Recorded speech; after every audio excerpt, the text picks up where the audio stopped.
We begin in Iran, where huge demonstrations against the regime show no signs of slowing down, and the government crackdown on protesters has left dozens of people injured and dead. There are fears hundreds have been killed, if not more. Real numbers are difficult to confirm because international media are largely blocked from reporting in Iran. Plus, there's been no internet for 60 hours after Iranian authorities shut it down in an attempt to contain the demonstrations. The world is now waiting to see if U.S. President Donald Trump will follow up on his threat to strike Iran's regime if it kills protesters, especially since it already has killed protesters. Iran's parliament speaker has said that any U.S. attack would lead to Iran striking Israel or U.S. military bases in the region. We'll look at that more closely in a moment, but first, let's take you to the streets of Tehran. Defiance on the streets here in Tehran. Despite fear of a deadly crackdown by Iranian authorities, these protesters are not backing down. This footage, authenticated by the Associated Press, shows protesters marching along a street and chanting, quote, "This country will not be a real homeland until the clerics are laid to rest." The protests, spurred by the sharp decline in Iran's currency and growing economic suffering, have brought many thousands of people onto the streets. And the regime is struggling to contain the unrest.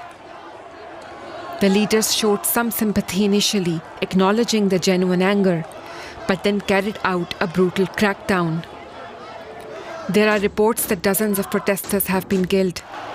The state-imposed internet blackout continues, making it difficult to assess the full extent of unrest. Iranian regime has accused the protesters of aligning with what they say are foreign enemies. On Friday, Iran's supreme leader, Ayatollah Ali Khamenei, accused that the protesters were ruining their own streets to make the president of another country happy, referring to the US President Donald Trump. Trump has threatened Iran to not use excessive force on protesters and offered his help again on Saturday. On his Truth Social post, Trump said, "Iran is looking at freedom, perhaps like never before. The USA stands ready to help." Iranians are calling it a genuine grassroots movement that has brought widespread anger to the surface. Protesters are claiming the streets, openly defying the regime. Benem Benteleblu is a senior director of the Iran program at the Foundation for Defense of Democracies, which focuses on U.S. national security. Here is his take on Washington's options. That really is the million-dollar question right now, given the fact that President Trump has significantly reiterated and underscored his threat to hold the regime accountable if protesters are killed. And as the package correctly mentioned, scores have been killed. President Trump here really does have all the cards. It's really his choice: diplomatic, informational, intelligence, military, economic. Something that I have been advocating for would be to, replicate the oil sanctions enforcement model that was done with Venezuela, meaning if the Islamic Republic is greasing the wheels of its security apparatus by continuing to sell oil to China, well, those tankers should also be confiscated. But make no mistake, Iranians, one of the most impactful pictures I've seen in the 14 days of protests now has been Iranians disabling surveillance cameras. I would say on the cyber side, another option for the U.S. would be to disable the command and control, to blind the regime's security forces without needing to have to go kinetic. The newswire agency Reuters is reporting that U.S. Secretary of State Marco Rubio held a phone call with Israeli Prime Minister Benjamin Netanyahu on Saturday to discuss the possibility of U.S. intervention in Iran. Reuters is citing 3 Israeli sources who were present during Israeli security consultations, describing them as saying Israel was on high alert. The public response from international leaders to what's happening in Iran has been muted this weekend. One of those who has spoken out is European Union Chief Ursula von der Leyen, who condemned the Iranian regime's crackdown on social media on Saturday. She called for the immediate release of all imprisoned demonstrators and said Europe stood, quote, fully behind them. Niloofar Gholami joins us from DW's Farsi service. Niloofar, what is the latest? What are you hearing about the protests and people being killed? Yeah, Iran has now been offline for over 60 hours now. Despite this, news and videos from yesterday have continued to emerge via Starlink connections. The protests are continuing with large crowds across many major and small cities. At the same time, the crackdown by security forces has become extremely violent and bloody. Reports coming in from different cities speak of dozens of deaths. But under the current condition, verification is really hard. The regime is using every possible means to deter people from taking to the streets. This includes the use of drone patrols for the first time yesterday, and explicit threats to identify protesters through aerial surveillance. Also, SMS services are completely down. Internal phone calls are cut off. A significant number of payment terminals and also bank ATMs are offline, not working. And as a result, many shops, even those that did not intend to strike, are forced to close their shops. So conditions in other cities are also similar. And based on experience, I can say that the crackdown there appeared to be even more severe. There is a video from Tehran last night showing that they tried to shut down the protests in Tehran by cutting the electricity. So the people turned on their phone flashlights and lit it up to the streets. Reports have reached us indicate unprecedented threats being broadcast on state television. So authorities are using every possible warning to pressure people into staying at home. Yet despite this, it seems the protesters intend to stay in the streets. There are also reports of strike by bus and truck drivers all over Iran. I mean, with no electricity, no internet, every attempt, it seems, from the government, this might be hard for you to tell us, but we're hearing that hospitals have been overwhelmed with victims. Do you know any more about that? Yeah, as you mentioned, hospitals are totally overwhelmed with those injured and bodies of those killed. Especially in Tehran, there are a high number of eye injuries by pellets. I've heard from hospitals in Tehran that they are facing a severe shortage of blood supplies. Unfortunately, the risk of wounded people being abducted by security forces is also high, so even hospitals are not safe for people. We saw a similar thing happen during the first week of protests in Malik Shahi in Ilam province, when security forces attacked hospital at least twice to take wounded people with them. In many cases, security forces have also refused to return the bodies of those killed to their families.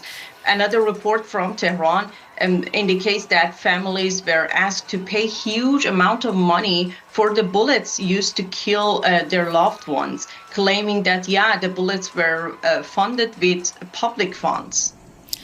Niloofar, I'm wondering what this could mean. It might be hard to say, and I've been checking in every 24 hours on this. We've seen so many movements over the years in Iran, and then the government responds with a crackdown, and hope is lost. Does this time feel different?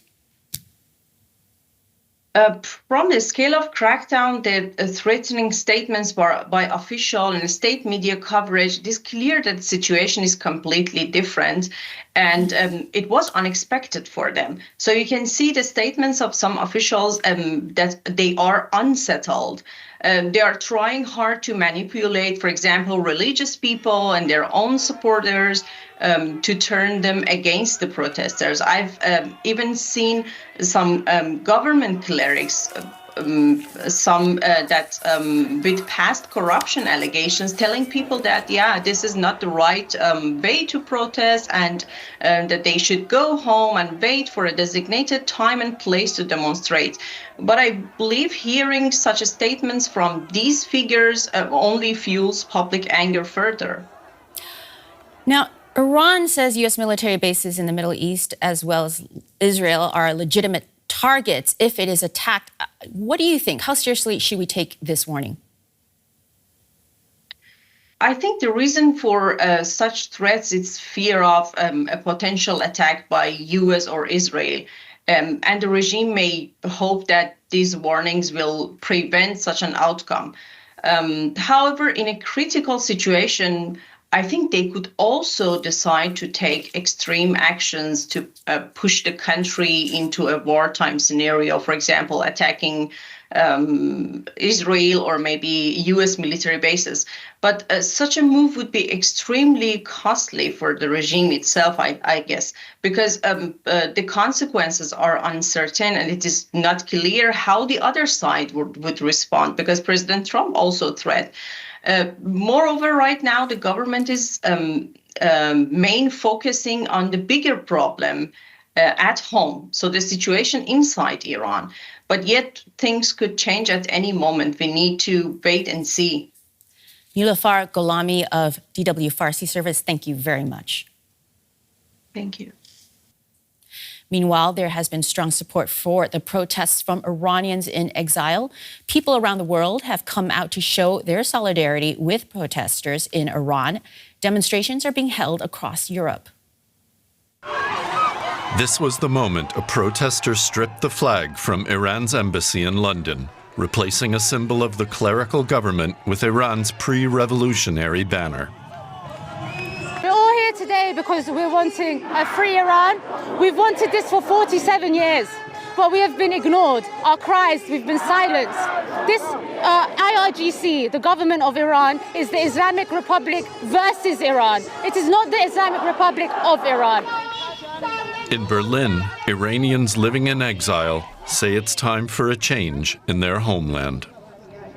I've been here for 10 years, and I see that the situation is only getting worse.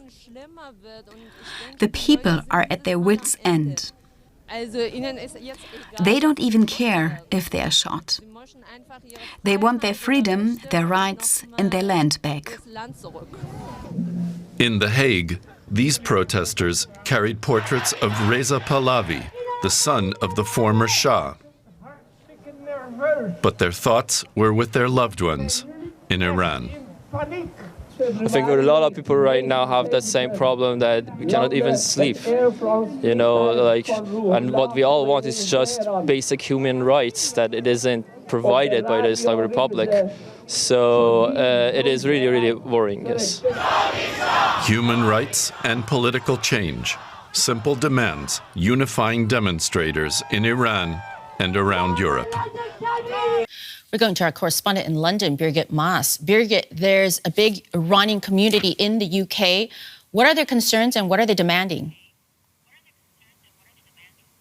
Yeah, the Iranians in the UK have really come out in force yesterday, and also we're expecting more protests today.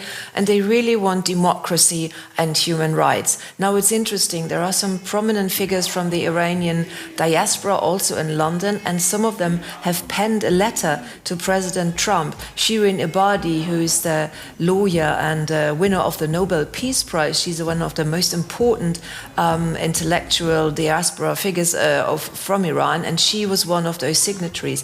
And in this letter, they are urging immediate international actions.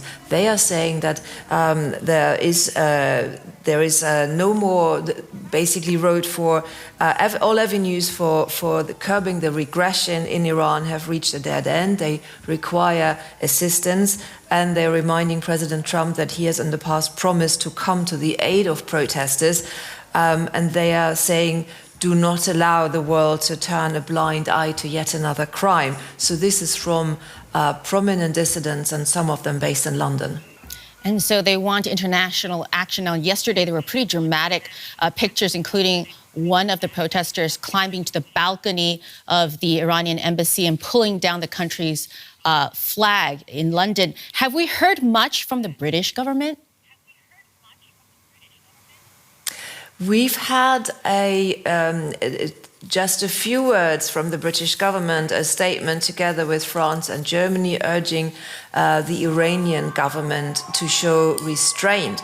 But what is sure is that the protesters here in London and I'm sure also in other places around the world, that they feel that something is changing. So it's actually here in London specifically, it's not without a threat for them to come and protest. Of course, it's not comparable to what people in Iran are risking. But in the past, we've had here attacks on dissidents. We had one prominent Iranian journalist. He was stabbed in the leg and he was threatened. And even the UK Parliament has actually taken this up. And the UK Parliament Intelligence and Security Committee has published a report only last year, and they say there are serious threats against people here in the UK. Got it. So there is a sense, though, I think, from the Iranian community that something is changing. One of those dissidents, one of those signatories, has told me that there's a final battle